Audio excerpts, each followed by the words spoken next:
Hello সম্মানিত viewer, সবার কি অবস্থা, কেমন আছেন? তো আজকে আবার আমার ভাতিজারে লই আইছিলাম যে দৌলতপুর জামু বাজারে নাস্তা খাওয়ার লাগে। তো ভাতিজারে এদিকে আসার সময় হঠাৎ করে আমার নয়ের কথা মনে পড়ে গেল। এই যে নয়ের আপনারা দেখতে পাচ্ছেন, এটা আমরা অনেক ছোটবেলার থেকে এই জায়গার মধ্যে আইতাম।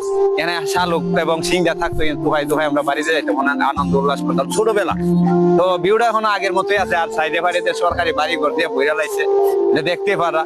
আর জায়গাটা আসলে এই সিজনে এটা অনেক সুন্দর হয়। আর এখানে পুষ্করিণীটা অনেক বছর ধরে, এটা পুরানা ঐতিহ্য, ঠিক আছে। তো এটার মধ্যে অনেক পানি, অনেক গভীর আছে, অনেক মাছও আছে। তো জায়গাটা এখনো সরকারের আন্ডারে আছে। তো দেখতে চাইলা যে দেখতে পারা যে সাইডে বাইরে ভিউ গুলা কেমন, আসলে অনেক সুন্দর। এর মধ্যে অনেক সুন্দর সুন্দর কচুরি আছে, আর গোসল করার লাগে অনেক সুবিধা। তো জায়গাটা কেমন লাগছে অবশ্যই আপনারা কমেন্টে জানাবেন। আর জায়গাটার লোকেশনটা হলো দৌলতপুর, নাসিরনগর, ব্রাহ্মণবাড়িয়া।